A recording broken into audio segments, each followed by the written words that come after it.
महाडमध्ये किल्ले रायगडवर जाणाऱ्या मुख्य रस्त्याची दुरवस्था झाली आहे। येथील पुलाचं काम अर्धवट झालं असल्याने ऐन पावसाळ्यात नागरिक, वृद्ध आणि विद्यार्थ्यांना जीवघेणा प्रवास करावा लागत आहे। त्यातच आता एका चालकानं विद्यार्थ्यांनी भरलेली स्कूल बस चक्क नादुरुस्त पुलावरून वाहत्या पाण्यातून चालवल्याचं धक्कादायक वृत्त हाती आलंय।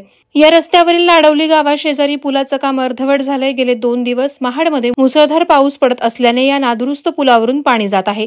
त्याचवेळी स्कूल बस चालकानं विद्यार्थ्यांचा जीव धोक्यात घालून या अत्यंत धोकादायक असलेल्या पर्यायी मार्गाने बस नेली। त्यातून पाण्यातून बस चालवत विद्यार्थ्यांचा जीव अक्षरशः टांगणीला लावला। यावेळी स्कूल बसमध्ये सुमारे 50 ते 60 विद्यार्थी असल्याची प्राथमिक माहिती मिळत आहे। या प्रवासादरम्यान हा रस्ता अथवा पूल थोडासा जरी खचला असता तरी अख्खी स्कूल बस वाहून जायला वेळ लागला नसता, असं प्रत्यक्षदर्शींमार्फत सांगण्यात आलं।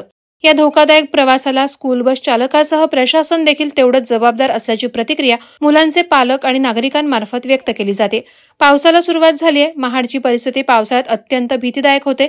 अनेक ठिकाणी पूर येतो, दरड कोसळते। मात्र महाडचे लोकप्रतिनिधी तसंच प्रशासन निद्रिस्त आहे का, असा संतप्त सवाल आता महाडचे नागरिक विचारत आहेत।